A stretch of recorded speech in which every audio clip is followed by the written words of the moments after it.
In a quiet American town, a brave mechanic ran into a burning house to save a little boy, not knowing he was the son of a Hell's Angel. What happened next turned strangers into family forever. Don't forget to like, subscribe, and share. Where are you watching from? Let's get started. The night was quiet in a small town on the outskirts of Nevada. The moon hung low, and the streets were empty except for the soft hum of crickets. Jack Miller, a 36-year-old mechanic, was closing up his small auto shop when the smell of smoke hit him. At first, he thought someone was burning trash nearby, but then he saw it, thick black smoke rising from the house across the road. Within seconds, the flames shot up, lighting the sky with a hellish glow. Without thinking twice, Jack threw off his jacket and sprinted toward the fire. The house was already roaring, the windows cracking under the heat. He could hear a woman screaming for help from the front yard, her voice breaking, "My boy! My boy's inside!" Jack's heart pounded. He didn't know who they were. He didn't care. All he saw was a child's life hanging by seconds. He covered his mouth with his sleeve and kicked the front door open. The smoke swallowed him whole, burning his eyes, choking his lungs. He could barely see a foot in front of him, but he followed the faint sound of coughing. "Hey, kid, keep calling out to me," he shouted, stumbling through the hallway. The floorboards creaked under his boots, the heat pushing him back, but he didn't stop. Then, in the corner of a bedroom, he saw a small figure huddled near a window. A little boy, maybe 6 or 7 years old. Tears streaked down his soot-covered cheeks. Jack rushed forward, grabbed the kid into his arms, and wrapped him in his shirt. "Hold on, buddy. I've got you," he whispered, shielding the boy's face as he charged back through the fire. A ceiling beam crashed down behind them, and the sound of splintering wood echoed through the burning home. The exit seemed miles away, but adrenaline drove him forward. As he burst through the front door, the mother screamed and ran to them, pulling her son into her arms. Firefighters arrived moments later, sirens screaming through the night. Jack dropped to his knees on the pavement, coughing and gasping for air, his arms covered in burns and soot. "Sir, are you okay?" one firefighter asked, but Jack just nodded weakly. He looked at the little boy being checked by paramedics, alive, breathing. That was all that mattered. The woman tried to thank him, tears streaming down her face, but Jack just smiled faintly and said, "Anyone would have done the same." Then he quietly walked back to his shop, unaware that the story of his bravery was already spreading like wildfire.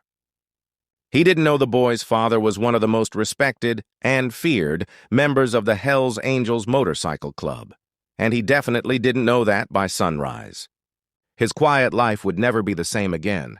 The next morning, Jack woke up to the sound of engines rumbling in the distance. It wasn't just one or two.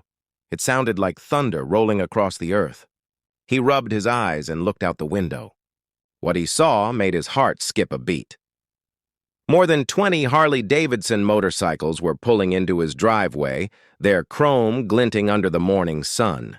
Men in black leather vests, with the unmistakable red and white Hell's Angels patch on their backs, parked in perfect formation.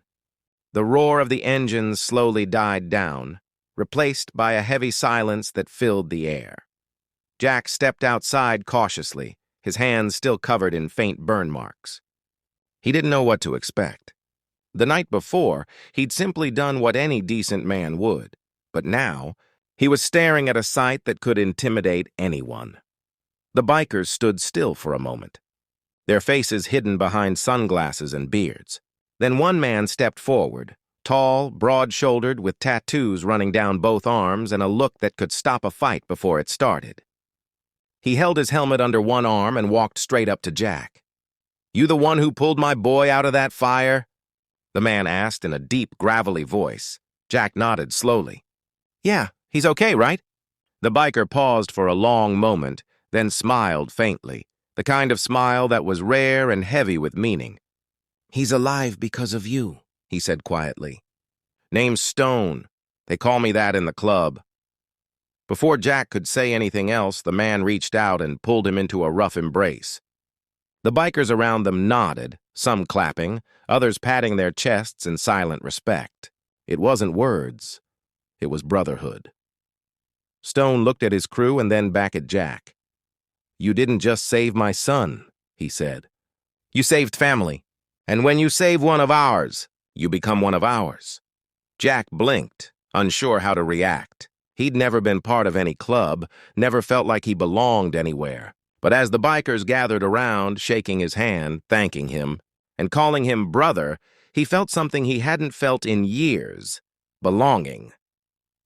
They spent the afternoon at his shop, fixing up his old truck, sharing food, and laughing like old friends.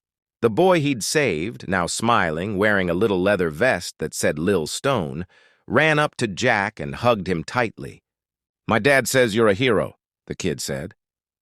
Jack just smiled. "Nah, buddy. Just did what was right." That night, when the sun set and the engines started again, the sound didn't scare him anymore. It felt like music, like the rhythm of a new life. As they rode off into the distance, one of them shouted, "Welcome to the family, Jack!" And for the first time in his life, Jack realized he wasn't just a lone mechanic anymore. He was part of something bigger, part of a brotherhood that never forgets one of their own. The Hells Angels had found their new brother, and the man who once lived in silence had found his family overnight.